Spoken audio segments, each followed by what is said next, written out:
Hi, my name is Gianna Vergona from class 613.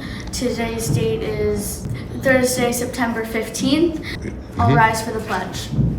I pledge allegiance to the flag of the United States of America, to the republic for which it stands, one nation, under God, indivisible, with liberty and justice for all. Good morning. Yesterday we watched the video to show us how to evacuate the building in an emergency. Today we are going to watch two more videos. The first is going to explain what we should do if we are in a lockdown. Watch carefully.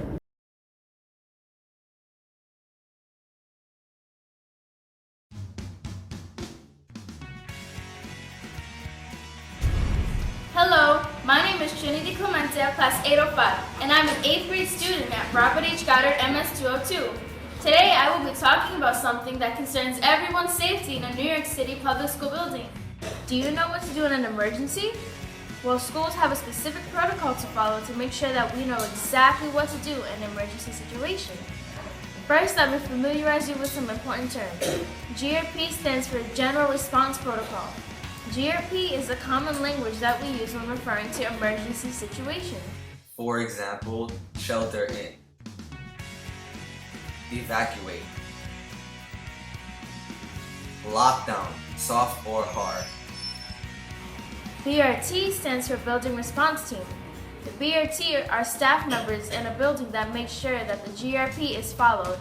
Since we are a campus school with members from both schools are on the BRT. A soft lockdown is when there is a situation inside the building where there is no imminent danger to the BRT, such as an unknown person entering the building. During a soft lockdown, school safety and the BRT sweeps the halls to make sure that we remain safe. A soft lockdown begins with the following announcement repeated twice. Attention, we are in a soft lockdown, take proper action. The BRT assembles at a command post, and each campus school has a BRT bag that contains important information and emergency supplies. Staff members follow this directive with look.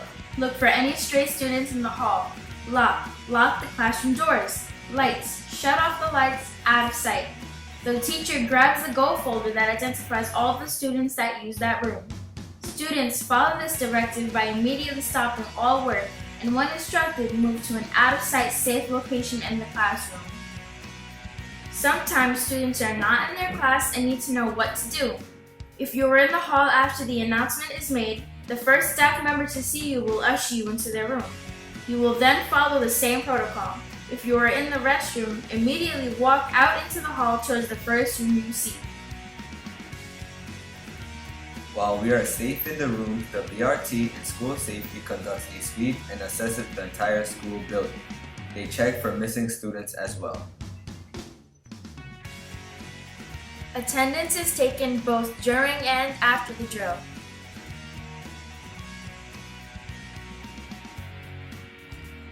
After the drill is lifted, the teacher then contacts the command post to verify missing students.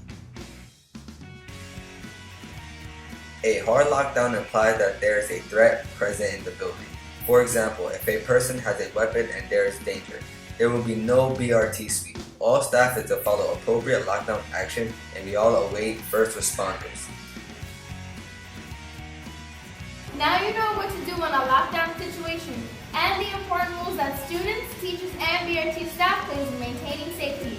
Remember, look, lock, lights, out of sight.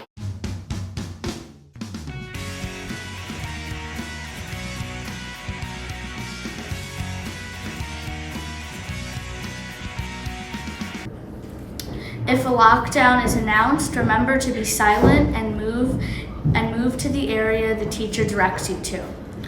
The next video will show you what we do if there is a danger outside of the building. If there is a danger outside of the building, we will shelter in.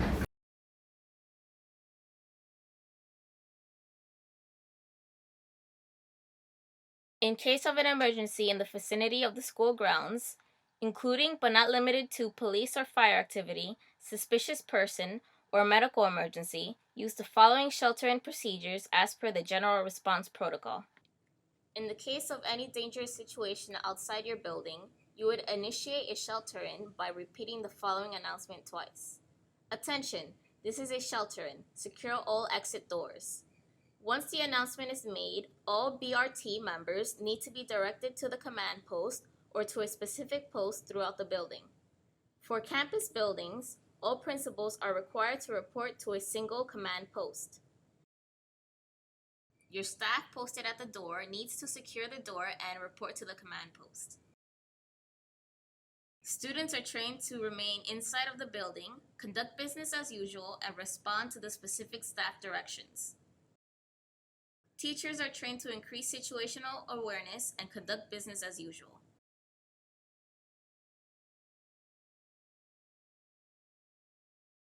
It's important to remember that during a shelter-in, staff would immediately bring students in from supervised outside activities, included but not limited to lunch, recess, or physical education.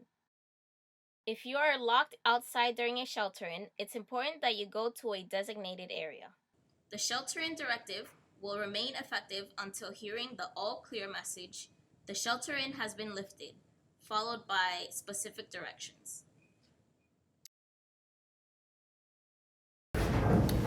If we are outside for physical education or lunch in a shelter-in, and a shelter-in is announced, an adult will blow their whistle 3 times. You will need to leave your belongings and go back inside. If you are in physical education, you should go to the gym. If you were in lunch, you should go to the cafeteria. It is important to understand we follow all of these procedures because they will keep us safe. If you have any questions, ask your teacher. Have a great day and remember to be Bulldog strong.